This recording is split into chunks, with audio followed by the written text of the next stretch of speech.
Isang mapagpalang araw sa inyo, mga minamahal naming tagapakinig. Handa na ba ang inyong mga puso para sa isang kwentong susubok sa lahat ng inyong paniniwala tungkol sa pag-ibig at pag-asa? Sabi nila, ang pinakamatinding dilim ay dumarating bago ang bukang liwayway. Ngunit paano kung ang dilim na yon ay bumalot na sa iyong buong mundo? Paano kung ang mismong liwanag na inaasahan mong magliligtas sa iyo ay matagal nang pinatay? Halina't pakinggan natin ang kwento ng Ang Liwanag sa Mga Mata ni Sinag. Ang tunog ng yelo na marahang tumatama sa mamahaling kristal na baso, ang tanging gumuguhit sa katahimikan ng silid. Para kay Bughaw Elizalde, ang tunog na yon ay naging isang pamilyar na himig, isang kantang paulit-ulit na tumutugtog sa loob ng 1 taon ng kanyang pagluluksa. Nakatayo siya sa gitna ng kanyang malawak na aklatan, ngunit hindi ang mga libro ang kanyang tinitingnan. Ang kanyang mga mata ay nakapako sa nag-iisang pinagmumulan ng liwanag sa kwartong yon. Isang maliit na sinag ng hapon na tumatagos mula sa siwang ng makakapal na kurtina na nagbibigay buhay sa alikabok sa hangin at sa larawan sa ibabaw ng kanyang mesa. Ang larawan ni Isla. Ang kanyang damirang ngiti sa litratong iyon ay kasing liwanag ng araw. Isang ngiting kayang tunawin ang pinakamatigas na puso. Ngunit para kay Bughaw, ang nangiting iyon ay isa na ngayong sundang na walang tigil na tumatarak sa kanyang dibdib. 1 taon na ang nakalipas, ngunit ang sakit ay sariwa pa rin. Tila kahapon lang siya nawala. At kasabay ng pagkawala ni Isla ay ang pagkawala rin ng liwanag sa mundo ng kanilang nag-iisang anak. Isang mahinang katok sa pinto ang pumunit sa kanyang pagmumuni-muni. Hindi siya lumingon. "Sir?" Boses iyon ni Manang Celia, ang kanilang mayordoma. "Nandito na po siya." Bumuntong hininga si Bughaw, isang hiningang puno ng pagod at pagkainis. "Sinong siya?" Tanong niya. Ang boses ay kasing lamig ng hangin na nagmumula sa aircon. Yung bago pong tagapag-alaga ni Sir Sinag, si Hiraya po. Hindi pa rin siya gumalaw. Para sa kanya, isa lang itong pangalan sa manghabang listahan ng mga taong dumating at umalis sa Villa Amihan. Mga nurse, mga therapist, mga espesyalista, lahat sila'y nabigo. Lahat sila'y sumuko. Ano ang pagkakaiba ng isang ito? "Gawin niyo ang dapat niyong gawin." Walang ganang sagot ni Bughaw. "Basta't siguraduhin niyong hindi niya ako iisturbuhin." Narinig niya ang marahang pagsara ng pinto. Muli, ang katahimikan. Ibinalik niya ang kanyang atensyon sa baso. Inikot-ikot ito. Pinanood ang pag-ikot ng alak. Ganito na ang buhay niya. Umiikot sa isang baso, sa isang larawan, sa isang silid na puno ng anino ng nakaraan. Makalipas ang ilang oras, ang gutom at isang hindi maipaliwanag na pag-aalala ang nagtulak sa kanya na lisanin ang kanyang lungga. Dahan-dahan siyang naglakad sa pasilyo patungo sa silid ni Sinag. Ang bawat hakbang sa malambot na karpet ay tila isang dagok sa kanyang puso. Palagi niyang kinatatakutan ang pagpasok sa silid na ito. Isang silid na dapat sana'y puno ng kulay at halakhak. Ngunit ngayoy nababalot ng isang uri ng katahimikang medikal. Ngunit pagdating niya sa nakabukas na pinto, isang tanawin ang bumungad sa kanya na hindi niya inaasahan. Sa tabi ng kama ni Sinag, nakaupo ang isang babaeng payat, nakasuot ng simpleng uniforme. Hindi niya ito tinitingnan na parang isang pasyente. Nakahawak ang isang kamay nito sa maliit na kamay ng kanyang anak, habang ang isa naman ay marahang nagpapakain dito. Ngunit ang kakaiba ay ang paraan ng kanyang pagsasalita. "Alam mo ba, Sinag," mahinang bulong ng babae, na ngayon ay alam na niyang si Hiraya. "Nung kasing edad mo ako, paborito kong akyatin ang puno ng bayabas sa amin. Kahit laging may langgam, sige pa rin. Kasi alam mo, ang pinakamatamis na bunga, iyon yung nasa pinakatuktok." Nakatitig lang si Bughaw mula sa pintuan, isang anino sa dilim. Walang sino man ang kumausap kay Sinag ng ganoon. Ang mga dating nag-aalaga ay nagsasalita na parang kausap ay hangin. Nagbibigay lang ng mga utos o update. Ngunit ang babaeng ito, kinukwentuhan niya ang isang batang hindi nakakakita na para bang naiintindihan nito ang bawat salita. Ang boses ni Hiraya ay hindi formal o maingat. Ito ay puno ng init, ng pagmamahal na tila galing sa isang tunay na ina. Ito ang pinakamasarap na tunog na narinig ni Bughaw sa loob ng mahabang panahon. Napansin niya kung paano marahang gumalaw ang ulo ni Sinag, tila nakikinig sa kwento. Isang munting ngiti ang gumuhit sa labi ng bata. Isang ngiting bihirang-bihira niyang makita. Nanatili si Bughaw sa kanyang kinatatayuan, nakasandal sa pader at pinagmamasdan ang kakaibang interaksyon. May kakaiba sa babaeng ito. Isang init na matagal nang hindi niya naramdaman sa loob ng kanyang sariling tahanan. Isang bagay na hindi niya maipaliwanag, ngunit alam niyang kakaiba. Pinanood niya kung paano ipinagpatuloy ni Hiraya ang pagpapakain. Bawat subo ay sinasabayan ng mahinahong pagsasalita. "Oh, tikman mo yan, Sinag. Malinamnam yan. Tulad ng mga sariwang mangga sa probinsya namin. Amoy pa lang, ulam na." Ginagaya niya ang tunog ng hangin na dumadaan sa puno. At napansin ni Bughaw na dahan-dahang gumalaw ang mga daliri ni Sinag, tila sinusubukang abutin ng hangin. Isang bahagyang pagkabigla ang sumilay sa mukha ni Bughaw. Ito ang unang pagkakataon na nakita niyang may ganoong reaksyon ang kanyang anak sa isang simpleng tunog, sa isang simpleng kwento. Karaniwan, si Sinag ay tahimik, halos hindi gumagalaw, isang figura na tila nababalutan ng sarili nitong dilim. Ngunit sa tabi ni Hiraya, may kakaibang liwanag na bumabalot kay Sinag. Ang mga mata ni Hiraya ay puno ng pagmamahal habang tinititigan niya ang bata, na para bang nakikita niya hindi lang ang kawalang kakayahan ni Sinag, kundi ang buong mundo ng pag-asa na nakatago pa rin sa loob nito. Ito ang uri ng init na huling naramdaman ni Bughaw mula kay Aisla, ang walang pag-iimbot na pagmamahal ng isang ina. Hindi napansin ni Hiraya ang presensya ni Bughaw. Tuloy lang siya sa pagkwento. Ang boses ay malambing at puno ng enerhiya. May gagawin kaya tayong kanta, Sinag? Tungkol sa mga bituin na kumikinang at sa mga bata na malakas at matapang?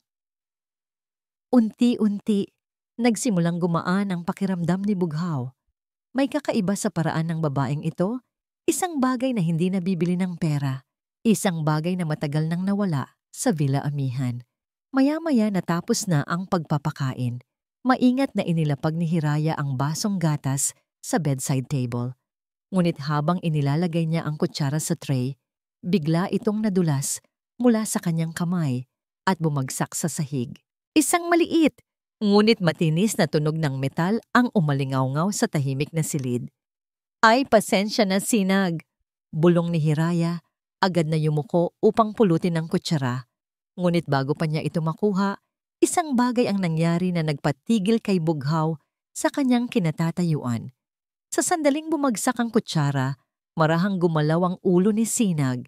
Hindi lang simpleng paggalaw, tila bahagyang napakuran ang kanyang mga mata. Isang munting pagkilos na halos hindi makita, na para bang nagulat sa biglaang ingay. Ang kanyang mukha, na kadalasang blanko, ay nagpakita ng isang maliit na reaksyon. Isang kurap ng kalamnan sa kanyang pisngi, isang pag-urong ng noo. Kahit saglit lang, nakita ni Bughaw iyon. Nakita rin yon ni Hiraya. Tumingin sila sa isa't isa, ang mga mata ay puno ng pagtataka. Ang pinakamahal na doktor, ang mga espesyalista, ang mga nurse na sinasabing walang pag-asa.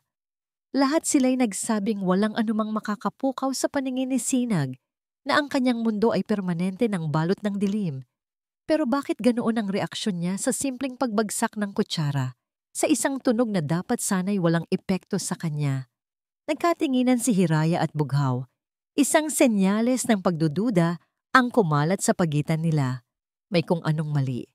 May kung anong kakaiba sa sinasabing pagkabingi at pagkabulag ni Sinag. Matapos ang insidente ng kutsara, isang kakaibang pakiramdam ang bumalot kay Hiraya.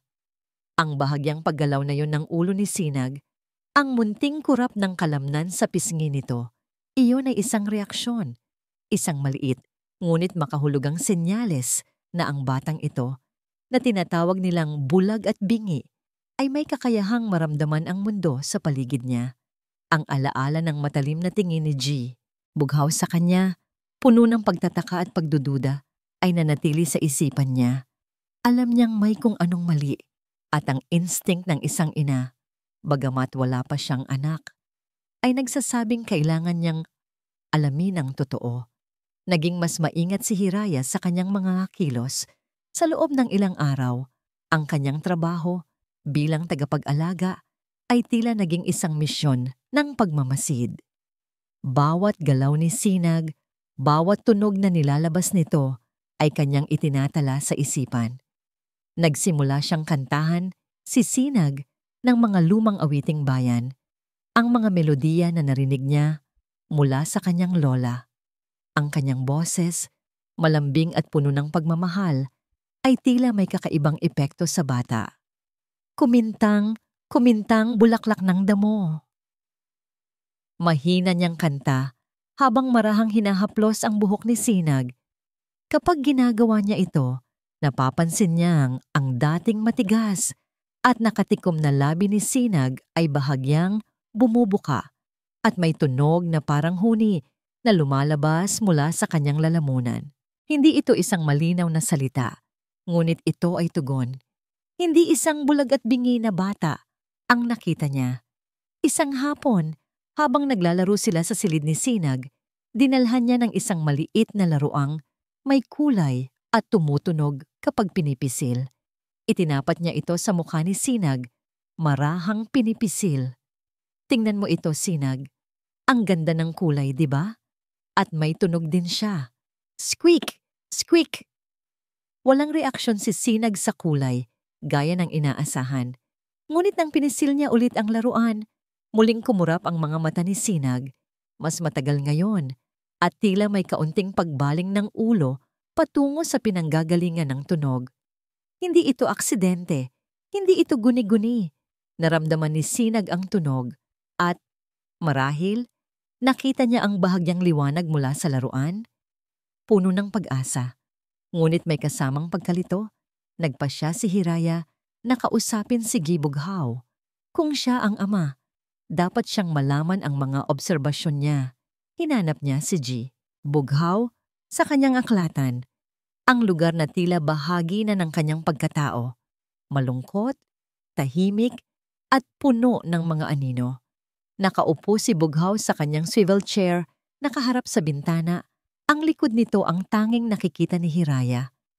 Ang kanyang presensya ay mabigat at puno ng pagkamahiyain, ngunit alam niyang kailangan niyang gawin ito para kay Sinag. Sir Bughaw? Mahina niyang tawag. Marahang lumingon si Bughaw. Ang kanyang mga mata ay walang emosyon. Ano? Kinuha ni Hiraya ang lakas ng loob. Sir, tungkol po kay Sinag, napansin ko po kasi, may mga pagkakataong tila tumutugon po siya sa mga tunog. Kahapon po, nang bumagsak ang kutsara at kanina po sa laruan niya, parang nagulat po siya at gumalaw po ang ulo niya. Umiling si Bughaw, isang pag-iling na puno ng kapaguran. Hiraya, ilang doktor na ang nagsabi sa akin, si Sinag ay bulag at bingi. Marahil ay reflex lang iyon. Hindi na bago ang ganyang mga obserbasyon. May diin ang kanyang boses sa huling bahagi ng kanyang sinabi na tila sinasabi na libo-libo nang nag-alaga kay Sinag ang nagkaroon ng ganoong klaseng pag-asa na nauwi lang sa pagkabigo. Pero sir, iba po ito. Giit ni Hiraya. Ang kanyang boses ay tila isang munting alon na sumusubok tumago sa matigas na bato. May kakaiba po talaga. At may napansin din po ako sa gamot niya. Nag-iba ang ekspresyon ni Bughaw. Mula sa pagiging walang emosyon, naging malamig at matalim ang kanyang tingin. Gamot? Ano ang alam mo sa gamot ni Sinag? Napaatras ng bahagya si Hiraya. Yung vitamins po niya, sir, yung binibigay po ng nurse. Iyon ang reseta ni Dr. Lazaro ang pinakamahusay na pediatric ophthalmologist sa bansa. Putol ni Bughaw sa kanya, ang boses ay puno ng awtoridad. Huwag kang makialam sa mga bagay na hindi mo naiintindihan, Hiraya. Ang trabaho mo ay alagaan si Sinag, hindi maging doktor. Ang kanyang matalim na salita ay tila isang sampal sa mukha ni Hiraya. Napayuko siya. Ang kanyang puso ay nanikip. Pakiramdam niya ay isa siyang hamak na katulong na nagtatangkang makialam sa buhay ng mga mayayaman. Ang init ng kanyang pag-asa ay tila biglang namatay. Pasensya na po, sir. Mahina niyang sagot. Pagkatapos ay mabilis na umalis. Ngunit habang naglalakad siya pabalik sa silid ni Sinag, isang bagong determinasyon ang naramdaman niya. Hindi siya sumusuko. Kung hindi siya pakikinggan, kailangan niyang gumawa ng sarili niyang paraan para kay Sinag. Nagpa siyang mas pagmasdan ang nurse na nagbibigay ng gamot. Ang nurse, si Aling Minda, ay laging dumarating sa parehong oras bawat umaga at gabi. May dalang maliit na tray na may baso ng tubig at isang maliit na bote.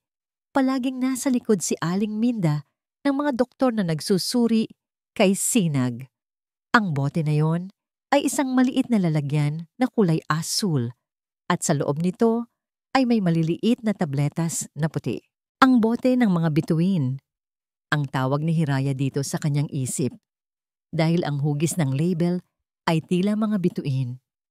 Isang gabi, habang nagpapanggap na natutulog si Sinag at nasa labas si Hiraya, nakita niya si Aling Minda na nagbibigay ng gamot. Lumabas si Aling Minda para kumuha ng mainit na tubig.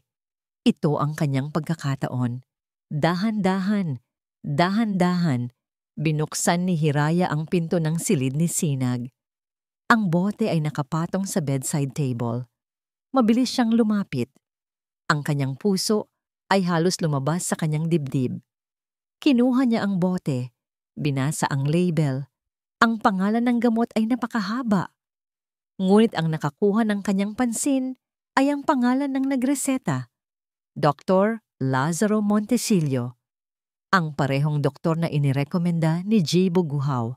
Mabilis niyang kinuha ang kanyang lumang cellphone at kinuhanan ng litrato ang bote. Ang kanyang mga kamay ay nanginginig sa kaba. Inilapag niya pabalik ang bote.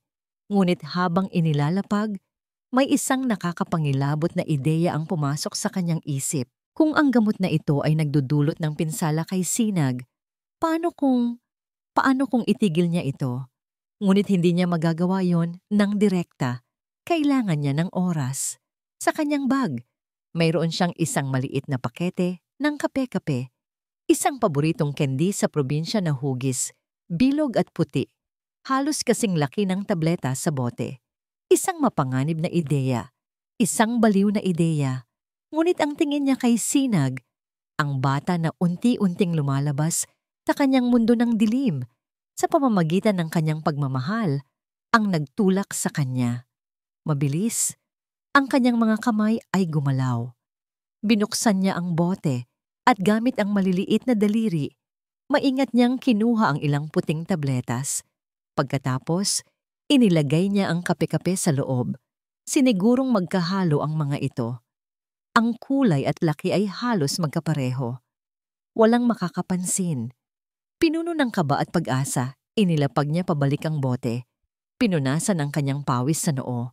Alam niyang nagsasagawa siya ng isang mapanganib na hakbang, isang desisyon na maaring magpabago sa lahat. Ngunit para kay Sinag, handa niyang gawin ang lahat. Ilang araw ang lumipas mula nang palihim na palitan ni Hiraya ang gamot ni Sinag. Para kay Bughaw Elizalde, ang mga araw na yon ay lumipas ng walang kaibahan. Ang kanyang mundo ay nanatiling kulay abo, at ang Villa Amihan ay tila isang malaking, marangyang bilangguan.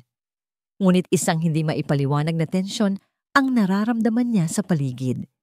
Ang kanyang mga tagapaglingkod ay tila mas maingat sa kanilang mga kilos at napansin niyang ang ingay ni Sinag, ang mga iyak at ungol nito ay tila nabawasan. Inisip niya na marahil ay mas epektibo ang bagong tagapag-alaga. Ngunit hindi niya inakala na may higit pa rito. Isang umaga, habang nagkakape siya sa kanyang opisina, naglakas loob si Hiraya na kumatok. Ang kanyang mukha ay may bahagyang pamumula at ang kanyang mga mata ay nagniningning na tila may dala siyang isang napakahalagang balita. Sir Bughaw, simula niya, ang kanyang boses ay nanginginig sa pagkasabik. Tungkol po kay Sinag, may napansin po akong kakaiba. Tiningnan lang siya ni Bughaw, walang ekspresyon. Ano naman na ngayon, Hiraya? Ang kanyang tono ay puno ng pagkabagot na para bang inaasahan na niya ang isa pang serye ng obserbasyon na walang patutunguhan. Mas kumikilos po siya, sir. Patuloy ni Hiraya. Hindi pinansin ang malamig na pagtanggap. At hindi na po siya gaanong umiiyak. Kagabi po, kinantahan ko siya. At ang sabi niya po, Mahira. Hindi po malinaw, pero naririnig ko po. Uminom si Bughaw sa kanyang kape, pinipilit pigilin ang pagngisi. Hiraya, ilang buwan na si Sinag sa ganyang kondisyon. Normal na para sa mga bata na ganoon ang kalagayan na magkaroon ng mga imaginative responses sa mga tinig. Hindi ibig sabihin na nakakakita na siya o nakakarinig.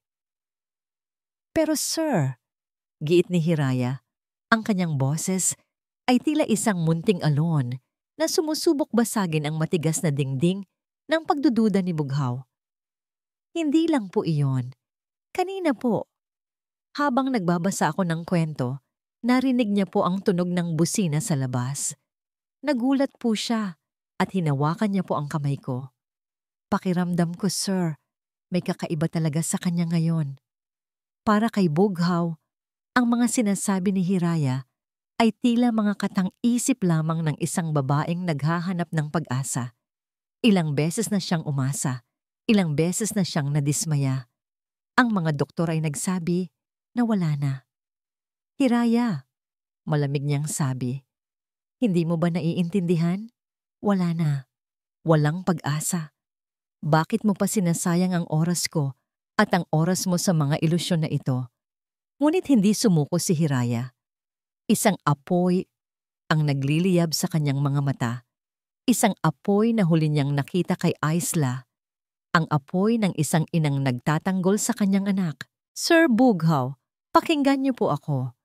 May iniisip po akong kakaiba sa gamot ni Sinag. Mula sa kanyang bulsa, inilabas ni Hiraya ang kanyang cellphone. Ipinakita niya kay Bughaw ang litrato ng bote ng gamot, kasama ang kanyang kwento tungkol sa mga napansin niyang reaksyon ni Sinag nang palitan niya ang ilang tabletas ng candy. Ang kanyang boses ay may bahid ng takot, ngunit ang kanyang determinasyon ay hindi matitinag. Naramdaman ko lang po, sir, may mali. Bakit po ang gamot niya hindi nakalista sa karaniwang ginagamit sa sakit na yan? Isang matinding galit ang bumalot kay Bughaw. Tumayo siya mula sa kanyang upuan. Ang kanyang mukha ay namumula. Ano? Sigaw niya. Ang boses ay umalingaw-ngaw sa buong opisina. Pinalitan mo ang gamot ng anak ko? Hiraya, alam mo ba ang ginawa mo? Sino ka para gumawa ng ganyan? Doktor ka ba? Napaatras si Hiraya. Ang kanyang mga mata ay nanlalaki sa takot. Ngunit hindi siya tumakas. Ginawa ko po iyon dahil sa instinct ko, sir. Pakiramdam ko po. May masama sa gamot na yan.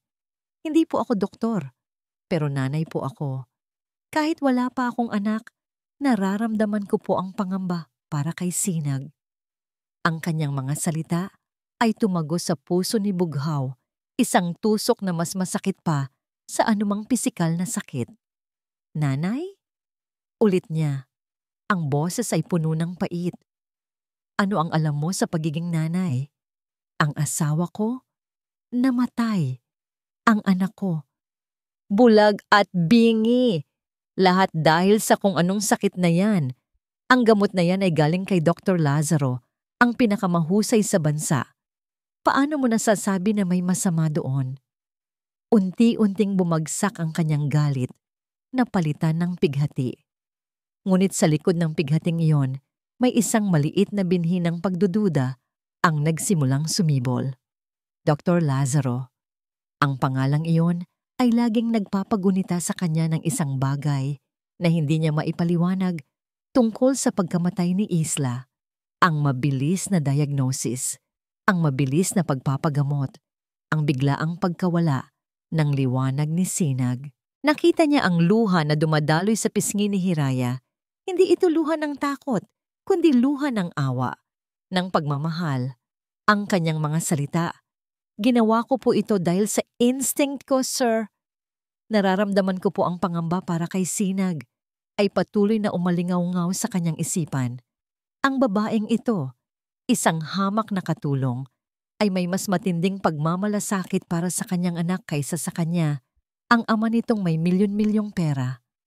Naramdaman niya ang isang matinding pagkalito, isang gulo sa kanyang isipan. Isinara niya ang kanyang mga mata, huminga ng malalim. "Umalis ka, Hiraya," utos niya. Ang boses ay mahina, halos bulong. "Lumabas ka muna."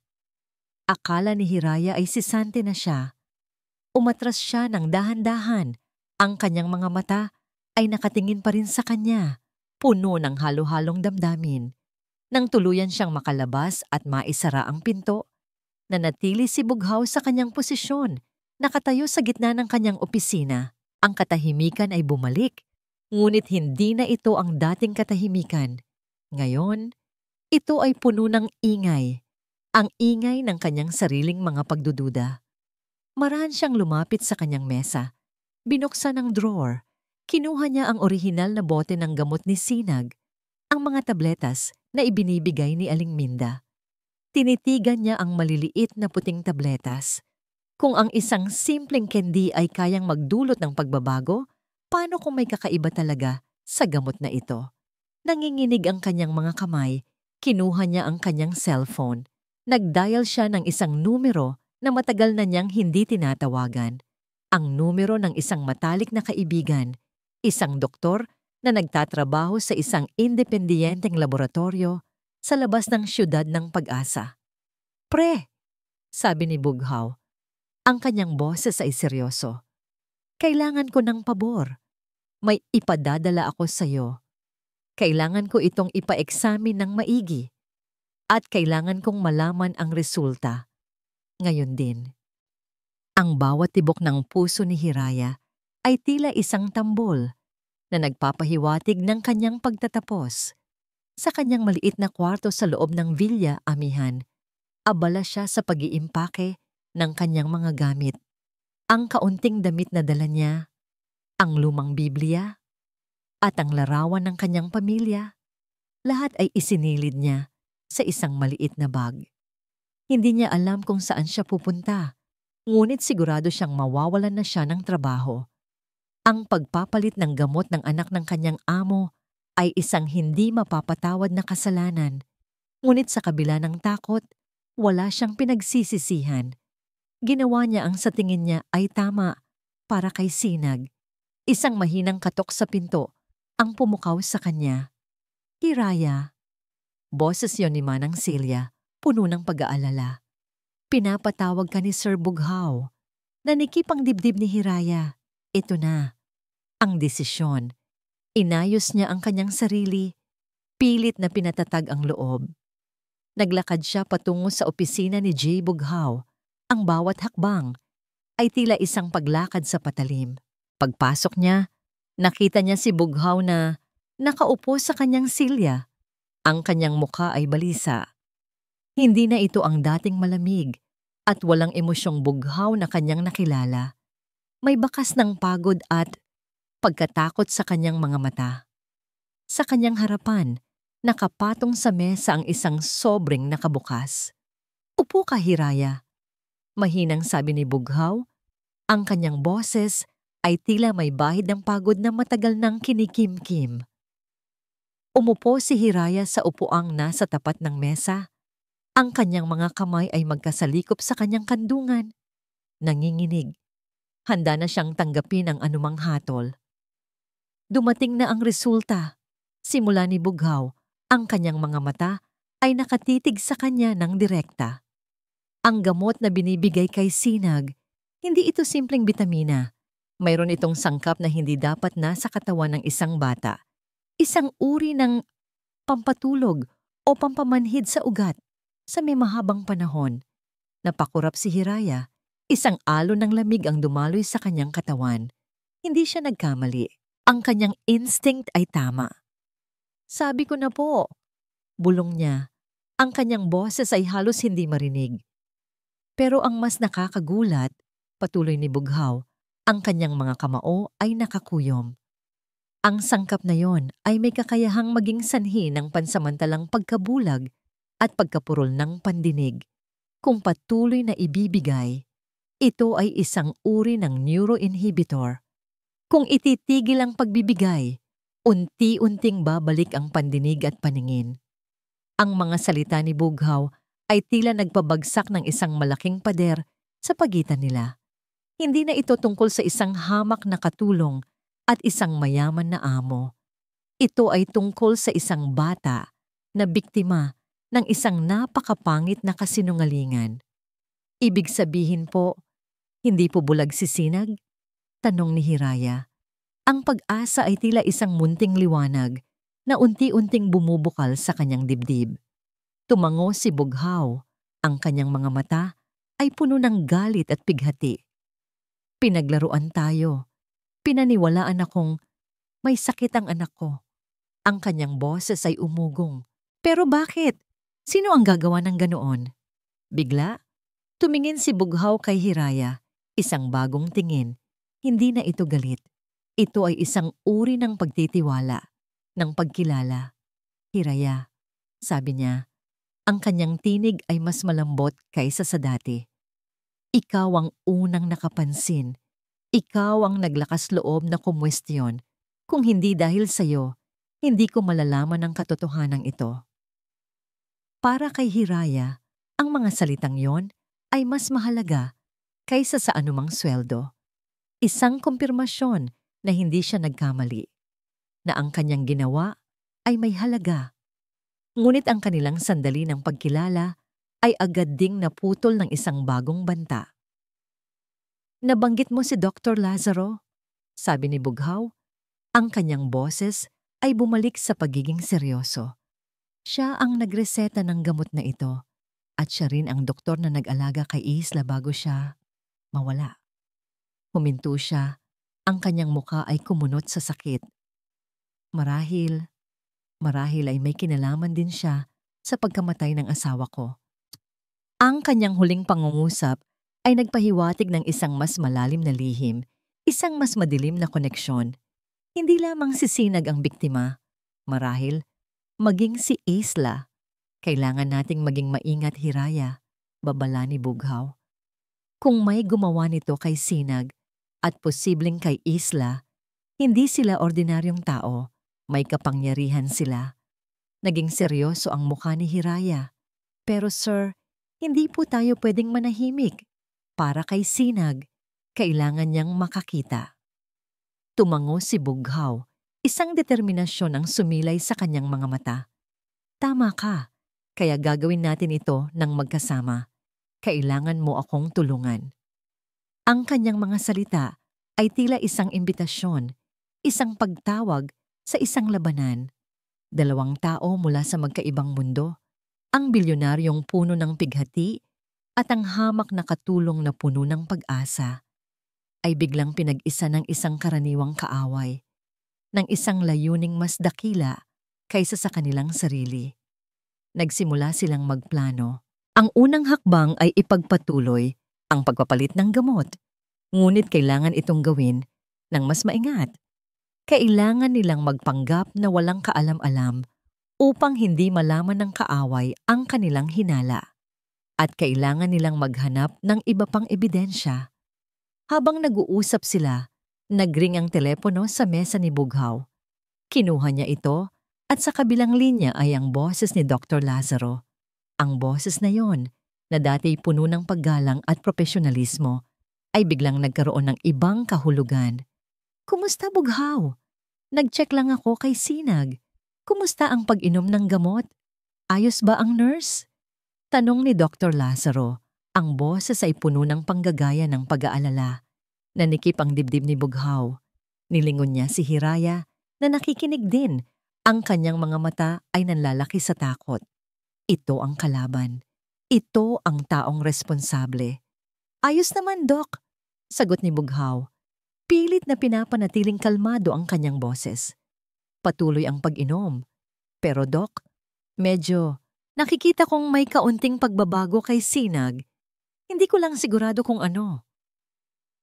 Isang saglit na katahimikan sa kabilang linya. Talaga? Sagot ni Dr. Lazaro. Ang boses ay bahagyang nag-iba. Tila may bahid ng pagdududa. Marahil ay sanay lang siya sa bagong routine. Sige, babantayan ko na lang. Tatawag ako ulit. Pagkatapos ng tawag, inilapag ni Bughaw ang telepono. Tiningnan niya si Hiraya. Ang kanilang mga mukha ay parehong puno ng pangamba. Hindi lamang sila nag-iisa sa laban na ito. Nagmamasid ang kaaway. Kailangan nating kumilos ng mabilis, bulong ni Bughaw. At kailangan nating maging matalino. Ngunit bago pa sila makagawa ng anumang hakbang, isang balita ang dumating na nagpatigil sa kanilang mga puso. Ang kaibigan ni Bughaw mula sa laboratorio ang siyang nag-eksamin ng gamot. Ang kanyang sasakyan ay natagpuang bumaliktad sa liblib na daanan. Walang nakaligtas. Ang balita tungkol sa aksidente ng kaibigan ni Bughaw ay tumagos sa kanilang dalawa na parang malamig na bakal. Hindi ito isang simpleng aksidente. Alam ni Bughaw, alam din ni Hiraya. Ito ay isang malinaw na mensahe, isang babala mula sa isang kalaban na handang gawin ang lahat upang itago ang kanilang mga lihim. Ang mga datos ng pagsusuri ay nawala kasama ng kaibigan ni Bughaw na tila binura ng walang bakas. Ang Villa Amihan na dati malamig at malungkot ay nabalutan ngayon ng isang uri ng takot at pagkaalarma. Nagmadali si Bughaw na magtalaga ng karagdagang seguridad sa paligid ng mansyon, ngunit alam niyang hindi lang ito pisikal na proteksyon ang kailangan nila. Ang kalaban ay matalino, malalim ang ugat, at may kakayahang manipulahin ang mga pangyayari. Wala tayong ebidensya, Hiraya, sabi ni Bughaw isang gabi. Habang nakaupo sila sa aklatan, ang mga ilaw ay bahagyang nakabukas lamang. Ang kanyang mukha ay puno ng pagkabigo, ngunit may bakas ng matinding galit na nagkukubli sa kanyang mga mata.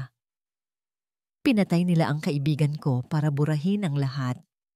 Nanginginig ang mga kamay ni Hiraya habang hinahawakan ang isang tasa ng tsa. Pero hindi po natin pwedeng hayaan lang yan, sir. Paano na po si Sinag? Kailangan nating iligtas ang bata. Tiningnan siya ni Bughaw at sa tingin na iyon, may nakita si Hiraya na hindi niya nakita dati. Isang uri ng paggalang at pagtitiwala. Tama ka. Kailangan nating humanap ng bagong paraan. Para magsimula, nagpasya si Bughaw na balikan ang nakaraan. Kung si Dr. Lazaro ang ugat ng problema ni Sinag, marahil ay siya rin ang ugat ng pagkamatay ni Isla. Nagsimula silang maghalungkat sa mga lumang papeles ni Isla, mga dokumento na matagal nang nakatago sa isang kahon sa sulok ng aklatan. Ang bawat papel ay tila isang anino mula sa nakaraan, naghihintay na mabigyang buhay muli. Magdamag silang naghahanap, halos hindi na nakakatulog. Ang bawat pahina, bawat sulok, bawat sulat ay kanilang sinuri. Ang katahimikan ay tanging sinisira ng marahang paglipat ng mga pahina at ng mahinang huni ng aircon. Sa isang pagkakataon, habang inaabot ni Hiraya ang isang lumang libro sa itaas na bahagi ng estante, hindi niya sinasadyang nahawakan ang kamay ni Bughaw. Isang munting kuryente ang dumaloy sa pagitan nila. Mabilis na binawi ni Hiraya ang kanyang kamay, ang kanyang pisngi ay namula.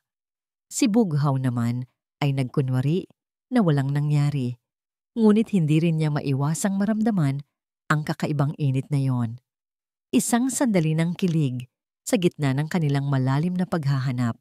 Bandang madaling araw, nang halos mawalan na sila ng pag-asa, natagpuan ni Hiraya ang isang lumang notebook na nakatago sa ilalim ng isang tumpok ng mga artbook ni Isla. Ito ay may takip na leather at may padlock. Sir Bughaw, tingnan niyo po ito. Bulong niya. Kinuha ni Bughaw ang notebook. Kinilala niya ito. Ito ang personal na journal ni Isla na akala niya ay nawala na matapos ang kanyang pagkamatay. Mayroon itong maliit na padlock, ngunit dahil matagal na itong nakatago, madali itong nabuksan. Ang bawat pahina ay sulat kamay ni Isla, puno ng kanyang mga saloobin, kanyang mga pangarap, at kanyang mga takot. Habang binabasa nila, unti-unting lumilitaw ang isang mas madilim na bahagi ng buhay ni Isla. Hindi lamang siya isang masayahing asawa at ina.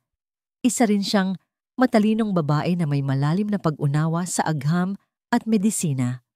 Sa gitna ng mga entry tungkol sa kanyang pagmamahal kay Sinag at sa pag-aalala sa hinaharap, may mga nakatagong pahina.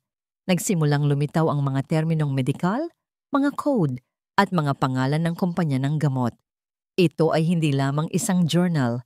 Ito ay isang uri ng secret diary na naglalaman ng kanyang mga pagdududa.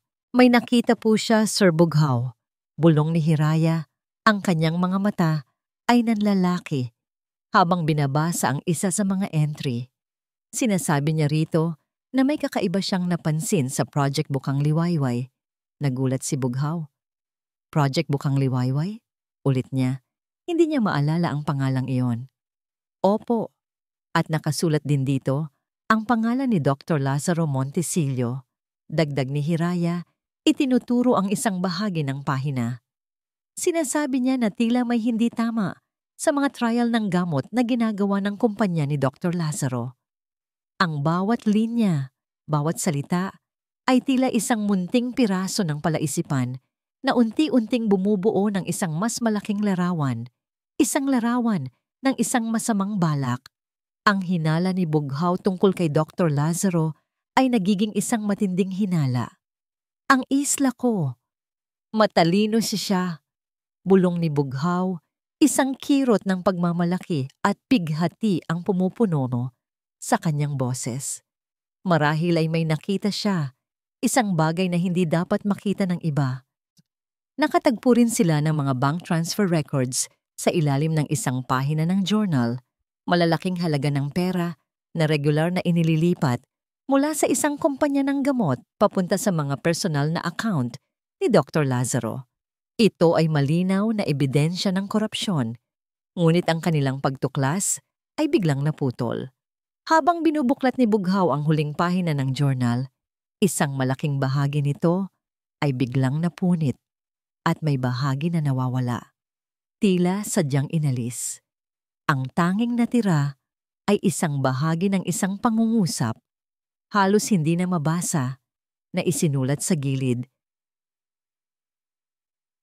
Susi. Sa loob ng ilang araw, matapos nilang matuklasan ang journal ni Isla, naging mas maingat sina Bughaw at Hiraya. Ang nawawalang pahina ng journal at ang misteryosong fragment na ang susi ay patuloy na gumugulo sa kanilang isipan. Ngunit sa kabila ng panganib, may kakaibang pag-asa ang sumisibol sa loob ng Villa Amihan. Si Sinag. Simula nang palitan ni Hiraya ang mga gamot, malaki ang ipinagbago ng bata. Hindi na ito gaanong tahimik. Mayroon na itong mga huni, mga munting paggalaw, at isang kapansin-pansing pagkilos ng ulo patungo sa pinanggagalingan ng tunog. Maging ang nurse na si Aling Minda ay hindi rin ito nakaligtas sa kanyang mga mata. Isang umaga, habang nag-aayos si Hiraya ng mga gamit sa silid ni Sinag, napansin niya si Aling Minda na masusing nagmamasid. Ang matandang nurse na may matagal ng karanasan sa pag-aalaga kay Sinag ay tila may kakaibang kinikilos. Ang kanyang mga tingin ay madalas na nakatuon kay Hiraya at sa bote ng gamot sa bedside table. Aling Minda, may kailangan po ba kayo? Tanong ni Hiraya. Pilit na pinapanatiling kalmado ang kanyang boses. Ngumiti si Aling Minda, ngunit ang nangiting iyon ay hindi umabot sa kanyang mga mata. Wala, Ija. Nagtataka lang ako. Tila masigla yata si Sir Sinag ngayon at parang May kung anong iba. Nanikip ang dibdib ni Hiraya. Alam niyang sinusuri siya. Mabuti naman po kung ganoon, Aling Minda. Marahil po ay mas nasasanay na siya sa akin. Marahil nga, sagot ni Aling Minda, ngunit ang kanyang tingin ay tumuon sa bote ng gamot. Pero Hiraya, sigurado ka bang tama ang ginagawa mo? Ang mga gamot na yan ay mahalaga. Napilitan si Hiraya na magkunwari. Opo naman, Aling Minda. Sinusunod ko lang po ang utos ni Sir Bughaw at ni Dr. Lazaro. Umalis si Aling Minda, ngunit ang kanyang pagdududa ay tila nag-iwan ng isang mabigat na ulap sa silid. Alam ni Hiraya na hindi siya ligtas. Makalipas ang ilang oras, habang si Sinag ay nagpapahinga, abala si Hiraya sa paglilinis ng silid. Bigla, narinig niya ang mahinang tunog ng mga baso na nagbabanggaan. Sumilip siya. Nakita niya si Aling Minda na nasa labas ng pinto at tila sinasadyang bitawan ang tray ng gamot ni Sinag. Ang bote ng gamot, kasama ang baso, ay bumagsak sa marmol na sahig. Ay! Sigaw ni Aling Minda. Nagpapanggap na nagulat. Agad na lumabas si Hiraya. Aling Minda, ayos lang po ba kayo? Ngunit habang abala si Hiraya sa pagtulong kay Aling Minda na pulutin ang mga basag na baso, napansin niyang ang mata ni Aling Minda ay nakatuon sa bote ng gamot. Hindi ito nabasag, ngunit nagkalat sa sahig ang ilan sa mga tabletas. Ang mga puting tableta, magkahalo ang candy at ang orihinal na gamot. Isang matalim na tingin ang ibinigay ni Aling Minda kay Hiraya. Ang mga labi ni Aling Minda ay gumalaw. Tila may ibinubulong. Isang mabilis na pagtawag sa telepono. Kinabahan si Hiraya. Alam niyang may nangyayaring masama. Sa mismong hapong yon, isang himala ang nangyari. Habang kinukwentuhan ni Hiraya si Sinag tungkol sa mga ibon at mga bulaklak sa bukid, biglang gumalaw ang mga kamay ng bata. Marahang hinawakan ni Sinag ang mukha ni Hiraya at pagkatapos ay, sa pinakamalinaw na boses na narinig ni Hiraya mula sa kanya, ibinulong niya, Mahira. Ang luha ay agad na dumaloy sa pisngi ni Hiraya. Niyakap niya si Sinag ng mahigpit. Snag! Anak ko, mukhang hindi niya napansin. Ngunit nakatayo sa likod ng pintuan si Aling Minda. Ang kanyang mukha ay puno ng pagkagulat at pagkamuhi.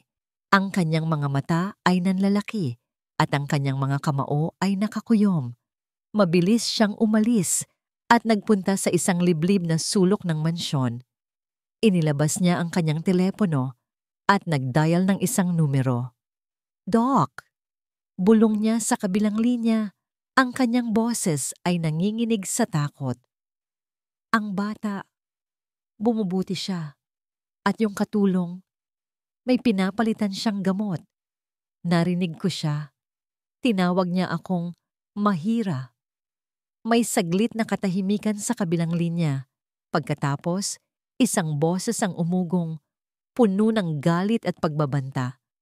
Ito ang boses ni Dr. Lazaro. Sinabi ko na sa iyo, Aling Minda, walang sino man ang pwedeng makialam sa plano ko. Humanda ka. Pupuntahan ko kayo ngayon. Isang oras ang lumipas. Ang Villa Amihan ay tahimik. Ngunit ang katahimikan na yon ay tila nagtatago ng isang malaking bagyo.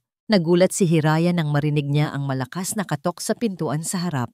Si Manang Celia, na may mukhang balisa, ay tumakbo papalapit kay Bughaw.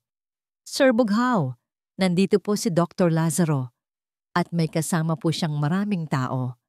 Kinabahan si Bughaw. Nilingon niya si Hiraya. Ang kanyang mukha ay seryoso. Bistado na tayo. Bulong niya. Nagmamadali silang lumabas ng silid ni Sinag. Pagdating nila sa sala, isang tanawin ang bumungad sa kanila na nagpatindig ng balahibo ni Hiraya.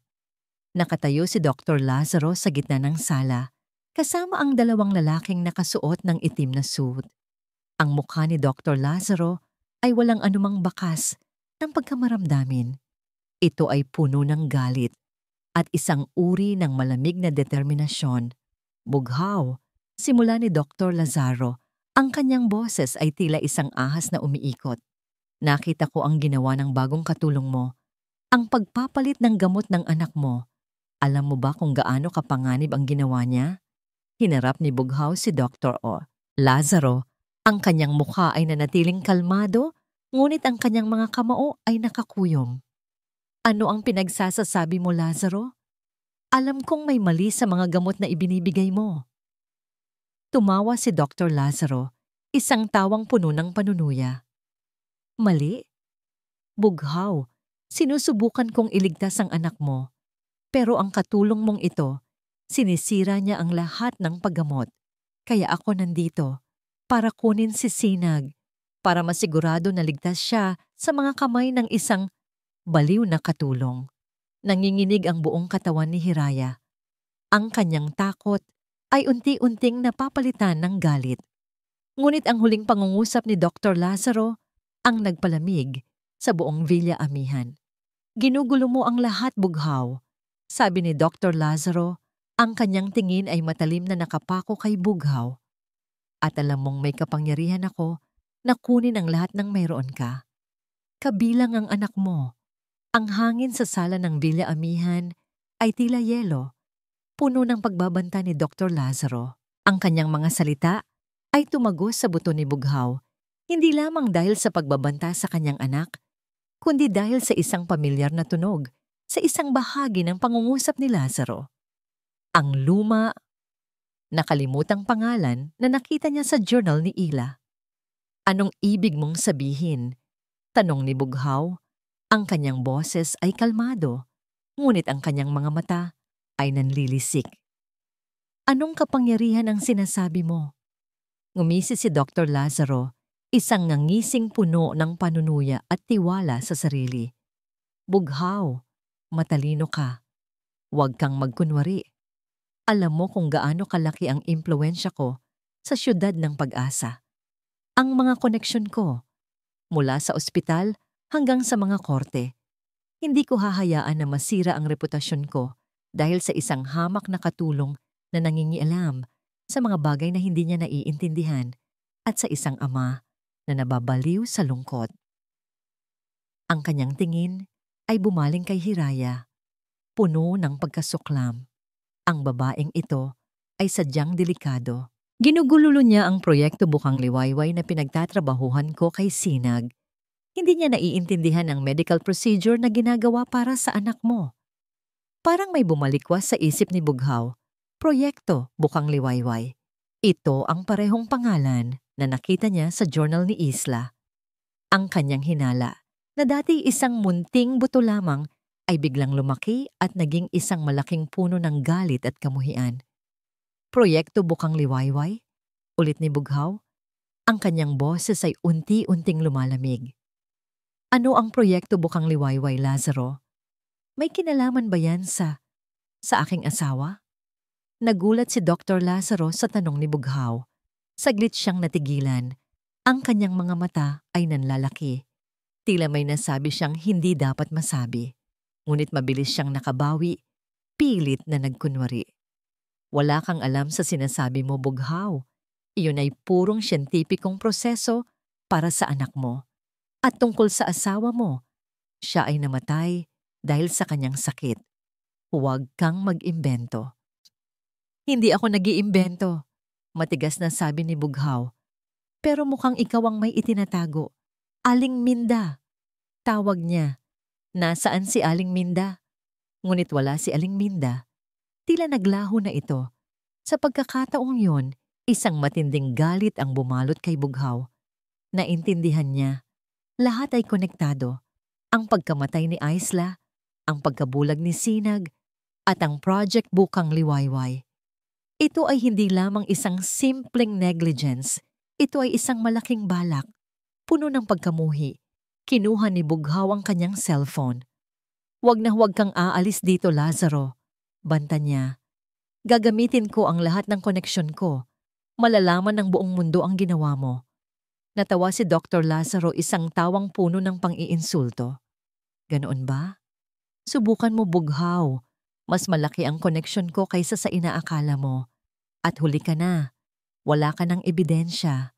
Ang kaibigan mo, nawala na. At ang anak mo, nasa panganib kung hindi mo ako susundin. Ngunit sa halip na sumuko, naramdaman ni Bughaw ang isang pambihirang lakas. Bumaling siya kay Hiraya at sa mga mata nito, nakita niya ang parehong apoy ng determinasyon. Hiraya, kailangan mong kumuha ng mas maraming gamot ni Sinag at ibigay mo ito sa akin. Utos ni Bughaw. Ang kanyang boses ay tila isang general na nagbibigay ng utos sa digmaan. Pumunta ka sa likod, sa secret passage. Mayroon dong safe house. Doon ka magtago. Huwag kang lalabas hanggat hindi ko sinasabi. Nagulat si Hiraya, ngunit tumango siya. Alam niyang ito na ang oras para kumilos. Mabilis siyang tumakbo sa likuran ng mansyon, habang si Bughaw naman ay hinarap si Dr. Lazaro. Ano, Bughaw? Isinusuko mo na ba ang katulong mo? Ngisi ni Dr. Lazaro. Huwag kang mag-alala, aalagaan ko si Sinag at hindi ka na makikialam sa Project Bukang Liwayway. Hinding-hindi, sagot ni Bughaw. Ang kanyang boses ay matigas. Hindi ako susuko at malalaman ko ang lahat tungkol sa proyekto Bukang Liwayway na yan.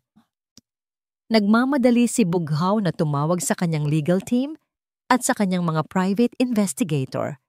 Inutusan niya silang bungkalin ang bawat kaso, bawat ulat at bawat transaksyon na may kinalaman kay Dr. Lazaro at sa kanyang kumpanya. Ngayon, hindi na ito tungkol lang sa anak niya. Ito ay tungkol sa katarungan para kay Aisla at sa posibleng napakaraming biktima ng Project Bukang Liwayway. Ilang oras ang lumipas. Ang mansyon ay tahimik, ngunit ang isip ni Bughaw ay puno ng kaguluhan. Hindi siya makapaniwala na ang taong pinagkakatiwalaan niya ay may kakayahang gumawa ng ganoong klaseng krimen. Hanggang sa may isang tawag ang pumasok. Isang private investigator ang nasa kabilang linya. Sir Bughaw, simula nito ang boses ay seryoso. May nakita po kami. May isang dating research associate si Dr. Lazaro, si Mr. Anton de la Cruz, dating nagtatrabaho sa kumpanya niya, kasama sa Project Bukang Liwayway, pero tinanggal po siya bigla at nagtatago na raw. Ayaw makipag-ugnayan sa kahit sino dahil sa takot. Hanapin mo siya, utos ni Bughaw. Ang kanyang puso ay bumibilis.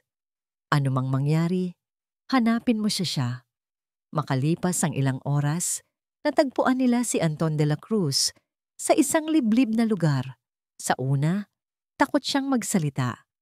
Ngunit sa ilalim ng matinding panggigipit ni Bughaw at sa pangako ng proteksyon, unti-unti siyang nagsimulang magsalita.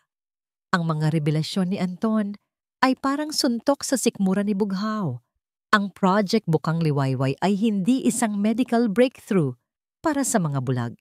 Ito ay isang sadyang pag-aaral kung paano gumana ang isang neurotoxin, isang nakalalason na sangkap na may kakayahang maging sanhi ng pansamantalang pagkabulag at pagkapurol ng pandinig at iba pang neurological damage.